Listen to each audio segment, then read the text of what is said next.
Welcome to Wealth Coffee Chats, folks, for your daily live updates. Get the most out of today's episode by participating in the chat. Make sure you ask some questions, be part of the conversation, have a bit of fun, grab a coffee or a tea, take some notes, and get ready to start your day, folks. Quick few housekeeping rules, though. No spamming, no advertising or self-promotion in the chat. That's not on. Be kind and respectful to everyone when participating. And most of all, have a good time. Real estate investing can be your biggest asset. It also can be your most expensive asset when it comes to getting it right or getting it wrong, folks. It can be time-consuming, stressful, and that's why here at Positive, we have what's called a 6-star team, a full-service team that provides integrated wealth and property investing solutions and services simply designed to help you progress towards your goal of passive income through your property portfolio, folks. Make sure you check out our other podcasts on the Positive Mentor Network. Not only is there Wealth Coffee Chats, there's the Urban Property Investor. Drops every Wednesday with straight talking investing strategies and lessons with Sam Saggers. Property Investor Tales. This is where our clients, you guys, share real life stories from property investing, hosted by some of our advisors and strategists. And that's done every fortnight, dropping every Monday. Wealth, Wine and Wisdom, folks, that debriefs the week that was in the world of finance and property, hosted by yours truly, Jason Witten and Andy Fenton on Fridays. Hey, good morning, folks.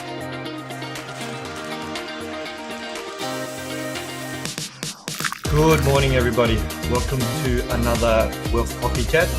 Hope you're well, folks, wherever you are. There it is, team. Morning. Morning, wherever you're tuning in from today. Early bird gets the worm, they say. Here at Positive, we offer a 6-star team. It's a team that help you at every stage of your wealth creation journey.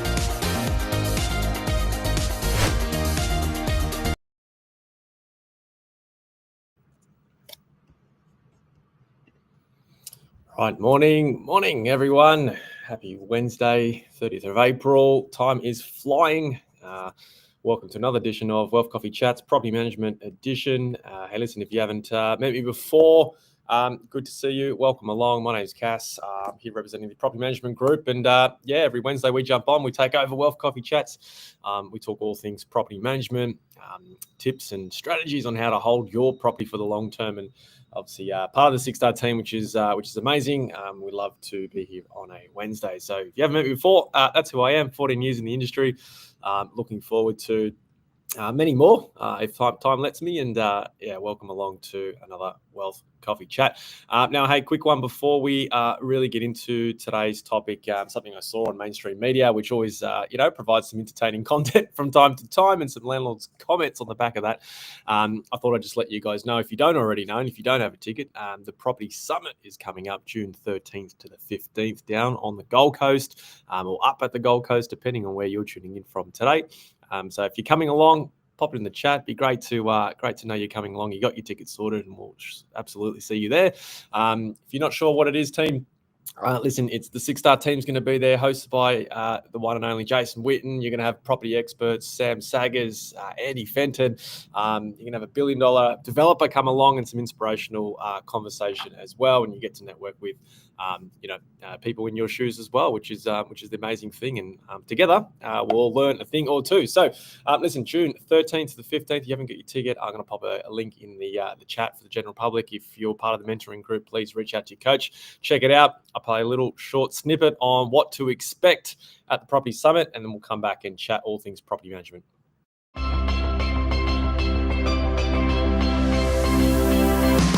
All right, this is going to be fun. Who has played the property game before? Who has been in the game? Who's never played the property game before? Oh, you're in for a treat. Who likes Monopoly? Did anyone like Monopoly when they were a kid? Well, this is Monopoly in real life in this room. Every hour or so, you guys are going to be up and you're going to be running around the room like maniacs trying to play the property game and win the property game. Today, I wanted to share the lessons, the mistakes, and the wins. I want everybody to put up their hands who knows their interest rates on all their loans right now. If you haven't seen me around before, like 13 years in the industry, in property management specifically. Who likes paying tax? If you need help finding somewhere to donate, I'm sure I can find somewhere else where it can go. No, we've got an expression in that, let's go and make new mistakes in the world. Who wants to make new mistakes?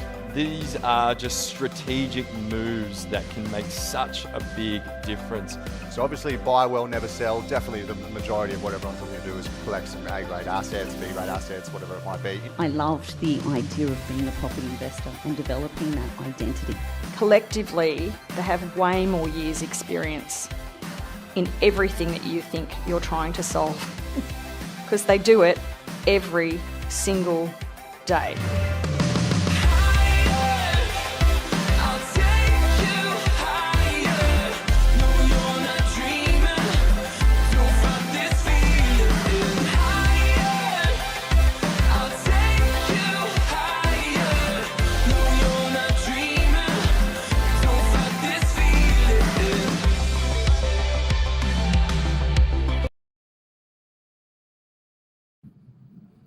There it is, team. And yeah, if you're wondering about whether that is Monopoly in real life, I can tell you something, and that is that it is.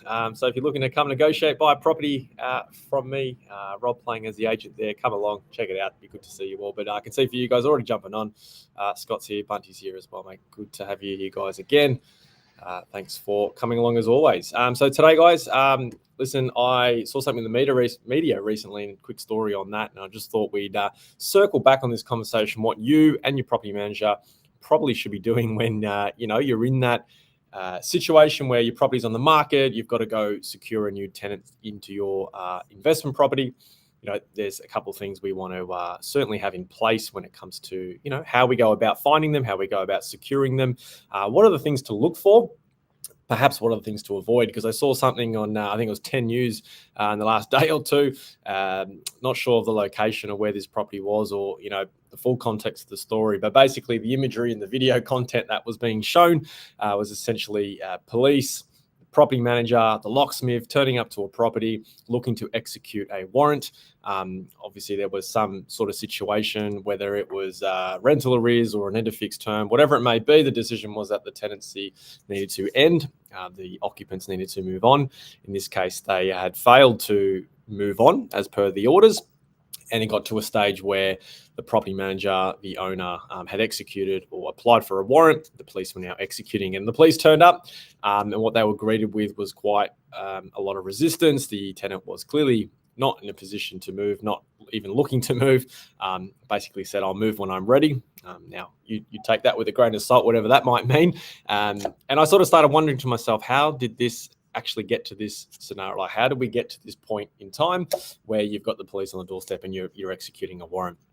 To make matters worse, it's probably why it made the news. 20 activists, tenant rights activists turned up, and it became quite a scene, quite a situation, and obviously made some good content, I suppose, for all probably the wrong reasons.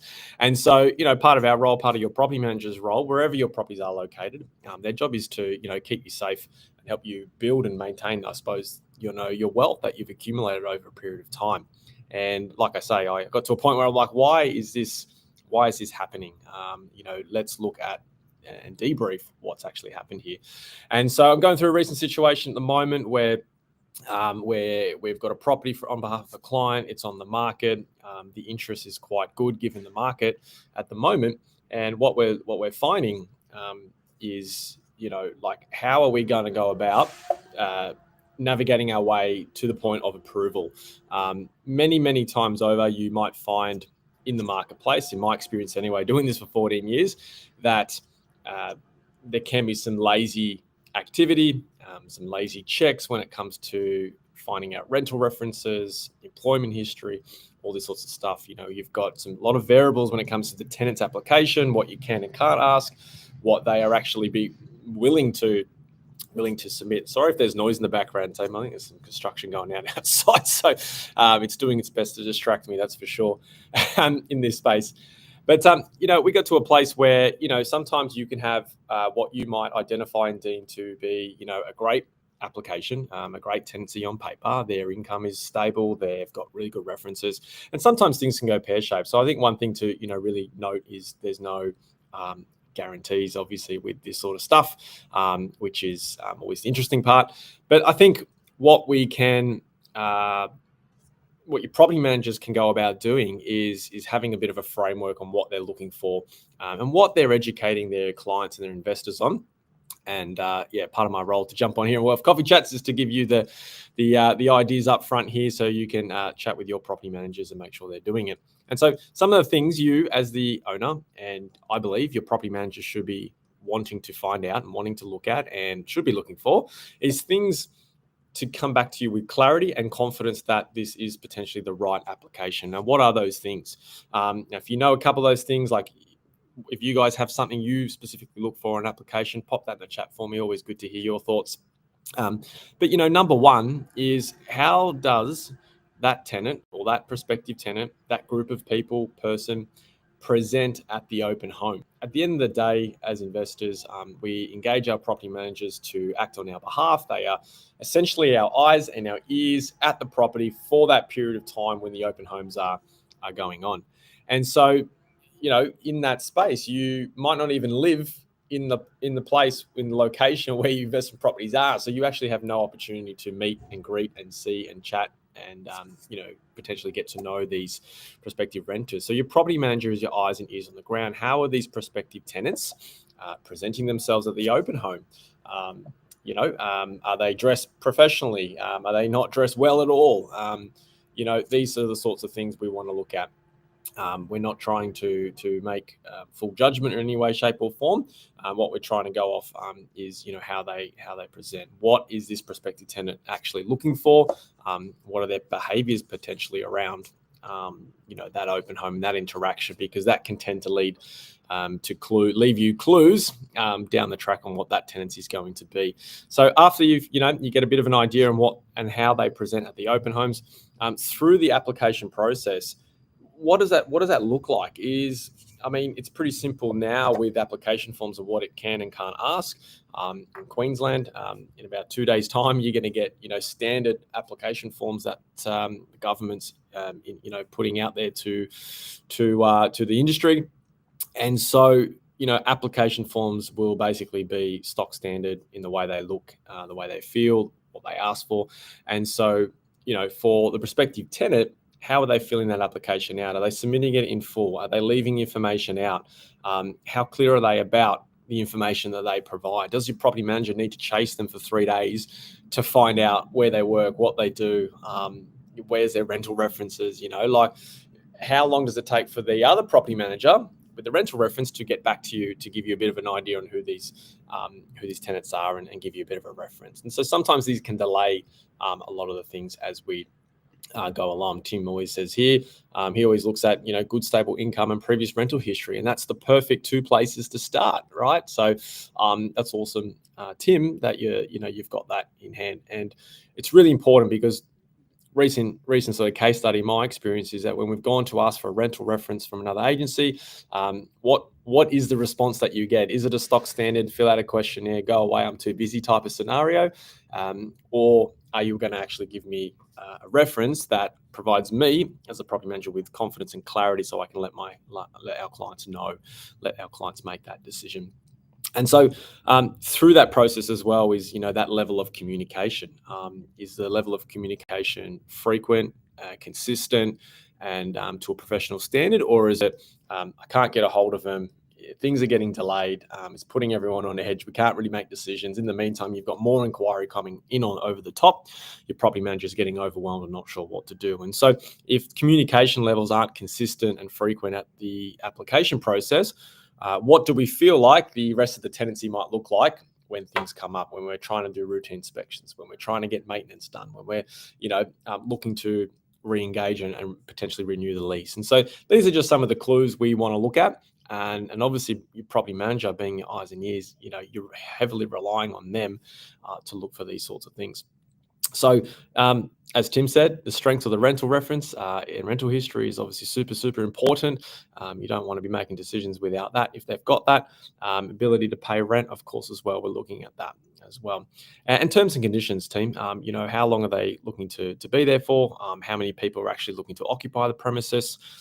Pets, all that sort of stuff. You want to take that into consideration, not just make a knee-jerk reaction to an application because the property's been on market for potentially a week longer than you expected it to be. And so these are just a couple of the 4 or 5 things. I think if you are in a scenario right now where you're about to settle on a property, you're looking to go back to market because your current tenant's vacating, some of the questions I want you guys to ask your property manager is, how do you go about finding and selecting the right tenant application? How do you get to a place where they call you to make a professional recommendation? What are the things they are looking for, right? How do you conduct your open homes? These are the sorts of things, the nitty-gritty detail that I can tell you will help you not end up on Channel 10 News like I saw the other day. That's what it's about, team. Sometimes we can get caught up in our lives, our jobs. We get busy, things happen. But what I would say is we want to fundamentally pause when it comes to the leasing process, stop and check the detail, because this is the stuff that can help us, over the next 6, 12, 18 months, whatever it's going to be, with that relationship with the tenancy moving forward. So hopefully that's a bit of information this morning. I know it's a lot sometimes. It is early. Hope you got your coffee, but yeah, a bit of a quick little tip there on application processing, team, and the questions you guys can ask your property managers today, tomorrow, next week. If you're going back on market, if you're interviewing, new property managers, these are the details you want to find out. If they hesitate when they answer, you might have a problem, right? You can come chat to me and we'll figure it out as well. So as always, team, any topics you guys want us to cover around holding property, property management stuff, tenancy questions, lots of things going on in the world of property management, of course. Emails below, comment below, do what you need to do, reach out, and we'll go from there. Otherwise, don't forget, tomorrow at 8:10, we'll have the financial advising team back on for another episode of Wealth Coffee Chats. Stay safe. Thanks for coming, and I'll catch you all next Wednesday. Thanks for watching another episode of Wealth Coffee Chat, folks. Make sure you like, subscribe, and turn on your notifications so you never miss a thing when we go live.